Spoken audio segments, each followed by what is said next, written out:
NFL draft is 21 days away, and we've got some interesting developments here about stock up and stock down for certain NFL players. Who's a rising star, who's a falling entity is going to get drafted later than they thought when they walked into the combine in March. So we're going to get into who's rising, who's falling in our video today. Let's get into it.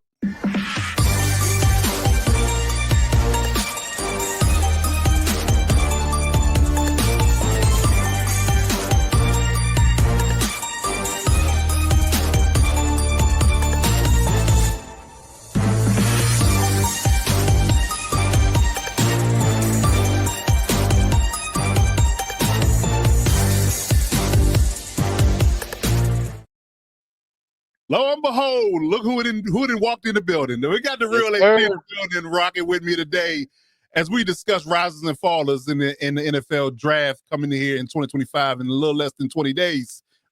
Hey, real AG, what's going on, good brother? How you feeling out there? First and foremost, want to get that out the way. Yes, sir, Coach. Man, I'm doing good. Ready to talk some more draft. Just getting more and more excited. Every video we're dropping is just one step closer to to the real thing happening. So I'm just ready for it. I am, man. I mean, we've been covering some really good stuff, man. Some really juicy stuff. So I definitely can't wait till we get there. But we got some time to analyze and break down things before we get there. So we're going to talk risers and fallers today. We're going to talk about guys we think their stock is going up based upon their pro day, their combine, interviews, whatever they've done to kind of quote unquote impress the NFL scouts, the scouting departments, the front office, the GMs, the head coaches.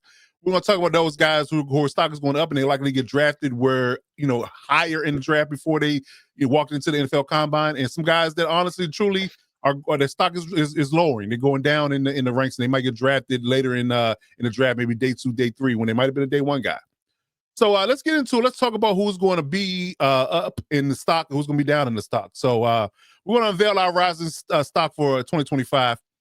So, real AG, we're going to start here with what a guy that I've been eyeing since the Senior Bowl and the Shrine Bowl time frame.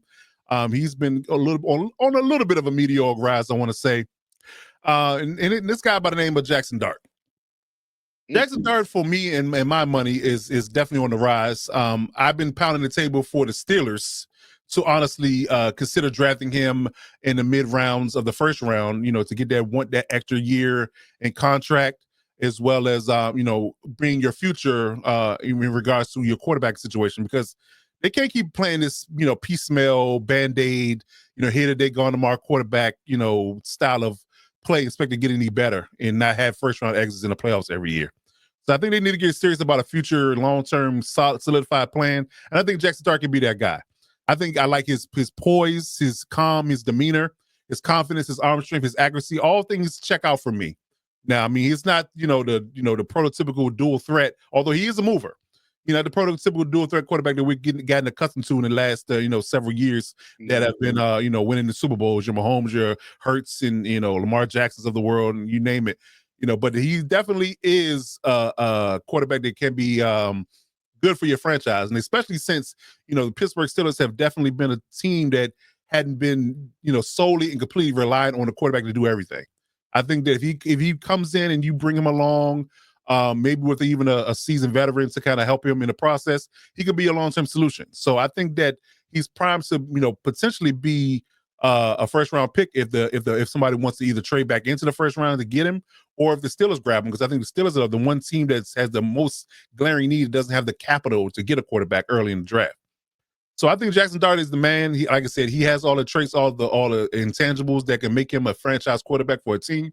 It is whether or not somebody's going to take a chance on him early, or will they try to gamble and get him late.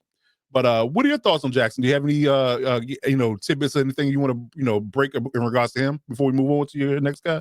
Yeah, I mean, I just I agree with what you're saying, Coach, and he's definitely been on somewhat of I think an expedited rise, because as I was going to say with my next guy coming up, but right. There's obviously this draft. There's Cam Ward, and then pretty big gap in my opinion, and what seems to be what scouts are thinking, and then kind of this trio to 4 QB group with Shador obviously being at the top, but then some guys that I think teams view as not really that far off from Shador are right Mhm. there with him. So, you know, this is the time of year leading into the draft where these extra workouts, extra pro days, things like that, which we see every year. Some QB win their pro day and then boom, their first round pick, or they're a very early third round pick when Right. nobody looked at them that way until that.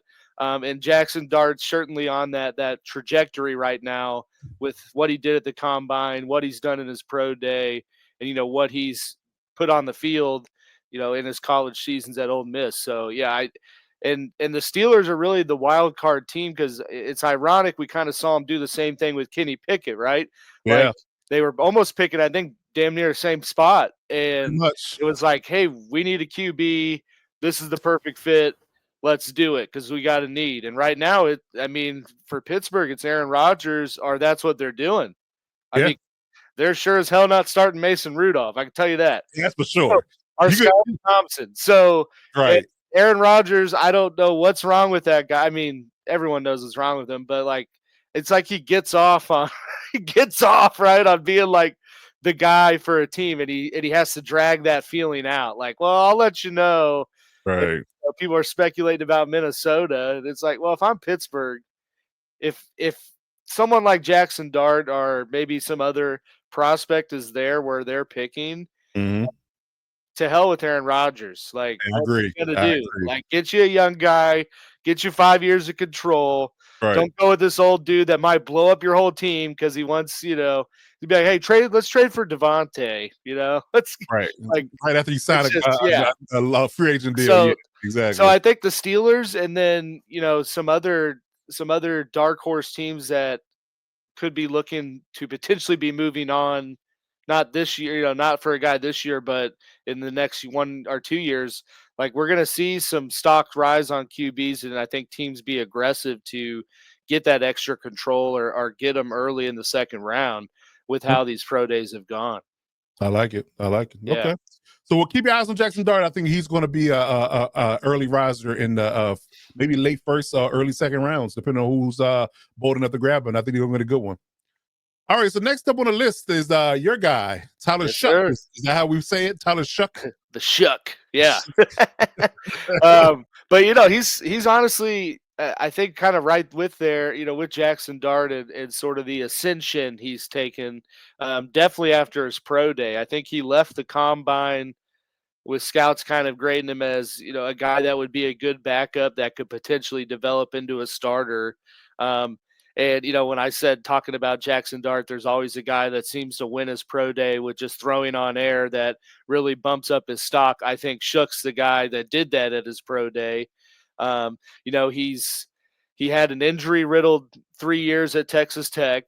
I'm pretty sure his coaches were like, just try to go to the NFL and just get undrafted and work your way up. And, he goes to Louisville, pro style offense. I mean, throws for 3,200 yards, 23 touchdowns, 6 picks, had a solid combine performance. I think showed he can make all the throws in his pro day, but I think had 62 throws in his pro day. All the scouts are raving about him. Like, I think this is that guy that, where there's Cam Ward, big separation, and then just this trio of other guys. I think he's put himself fully entrenched in sort of that trio that could be seen going way earlier in the draft than many people thought by what he's done through this process. Okay.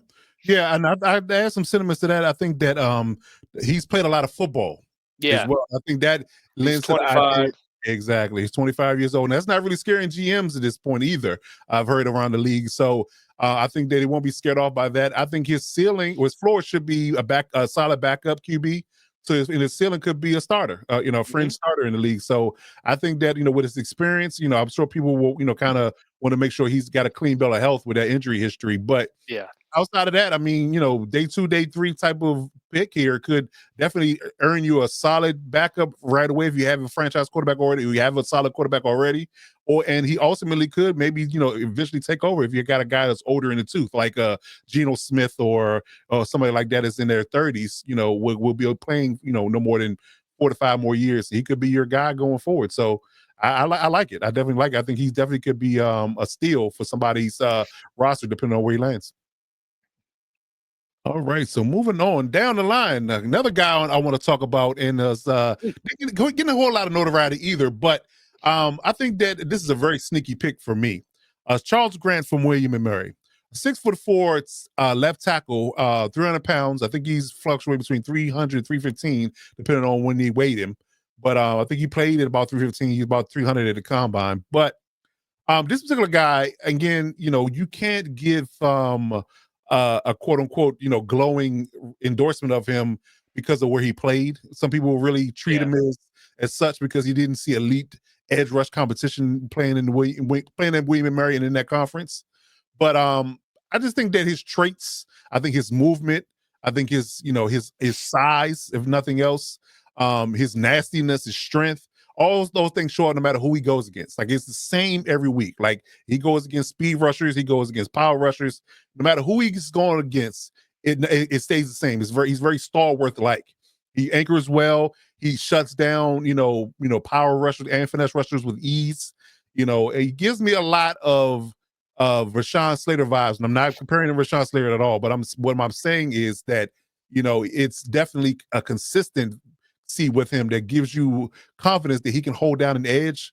And I promise you, if he can't quote unquote hack somehow some facet in at the tackle move him position, in, you put him in the guard position, he's going to kill. He's no going to doubt. kill. I'm looking at a Trey Smith type of level where he might get drafted on day 3, but guess what? He's going to mess around and be a day 1 starter and be a Pro Bowler. So it just depends on where you deploy him. And if I'm the Texans, man, I need some serious help on the O-line. I'm thinking about spending a day 2, day 3 pick on this guy and sleeping well at night because he will protect C.J. Stroud like his life depending on it. So yeah, I definitely No like this doubt. guy and see what he does when he gets picked in the draft. Yeah, and I wished this is kind of a guy I was eager to see when I saw, he was going to the Senior Bowl. I think he ended up not being able to play because of an injury. Mhm. But I always like to watch the smaller school linemen because, like you said, they get the knock for not going against top tier talent. But honestly, playing O line and being good at O line, especially, I mean, I'm not gonna act like I'm an expert, but I would think at the NFL level, it's more predicated on your, just athleticism, the Traits, yeah. traits, your Yes. traits and your Mhm. technique. Like, Yes. I always think of what 3-4 years ago with Trevor Penning, right? Coming out of Northern Iowa. Everyone Mhm. was like, this dude's a mauler. He's gonna be so good. Saints take him. I don't even think he's playing for him now. But I knew he was gonna suck because when I watched him in the Mhm. Senior Bowl do one-on-ones, he had Technique. no technique. He had no Terrible. traits. You could just tell he got away with being good at that level because he was just a big dude. He could just Right. overpower people, and that doesn't work.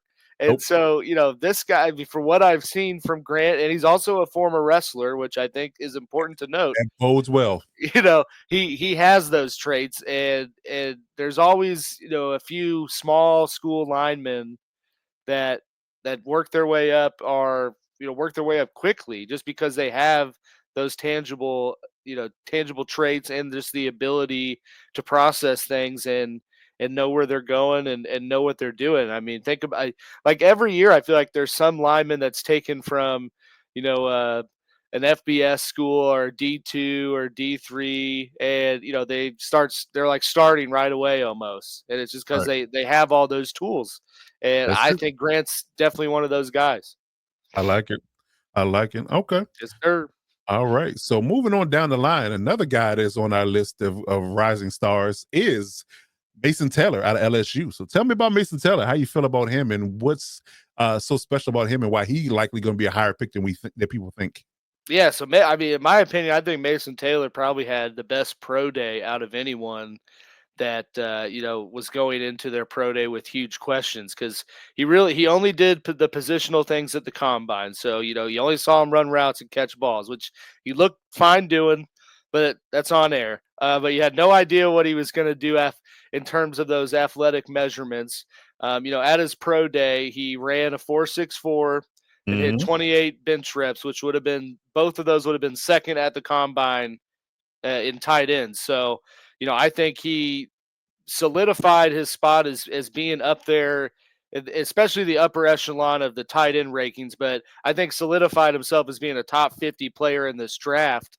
And when you're looking at a tight end group that I know it's Warren and Loveland, but really like it's Ty Warren, and then I think a little bit of a gap. I think Mason Taylor closed that gap between him and Loveland to, I mean, if a team, depending on what a team likes, he could be the second guy off the board, in my opinion, just based on what he put out there, on tape and just at his pro day. I think that is a realistic possibility, but for sure, going in the top 50 picks in this draft just based on what he did. Yeah, and I'm actually seeing him rise in mock drafts as well. And he definitely will I guess you can just be honest about the situation when you have a Hall of Fame father, and you have the athletic traits of your dad. Like he's tall like his father, he has the weight of his father, and he has the speed of his father. So, he got it honestly. So that plays into it on top of the fact that again, he is a smooth mover, he's fast, he's fluid, he runs the seam well. He's a unique hands catching tight end. He's not a body catcher at all, which drives me nuts, when it comes to receivers in the NFL. Yeah. Quentin Johnston, namely. But, again, I don't want to speak too highly of Mason Taylor because I'm hoping that the Chargers can snag him in the second or third round because I'm really high on this guy. Yeah. If they don't get their hands on Colston Loveland, because I think that they have Colston Loveland marked in the area around that time in the 20s. But there are two tight end needy teams ahead of us. So, you may not want to spend a first round pick on Mason Taylor, but I'll be sure to do us in the second round at this point in the juncture because of how well he's testing. So I do believe that, he could definitely be a prototypical, Pro Bowl like tight end. It's just a matter of who's throwing in the football. If he gets a decent quarterback to throw in the football, he's going to be stellar. Again, I don't want to sing too many high praises because I think the kid is awesome. Yeah. And I really hope the Chargers get speak him into another team. so him and Terrence Ferguson, I have him, those two being, a guy that you can come in, plug and play, and he'd be the starter day one. So yes, definitely love Mason Taylor. I love everything about the kid. And again, he's hard nosed, willing blocker. He will fit pretty much any system in the league, in my opinion. And I mean, like you said, he's the son of a prolific NFL player, so like is gonna understand what he's getting into. Absolutely, and know the task at hand. Absolutely. So absolutely, I like it. Okay. Join us on Friday, 3:00 for part 2 of our Stock Up, Stock Down series, where we discuss whose stock is plummeting in the 2025 draft. And as always, remember to subscribe to never miss an upload.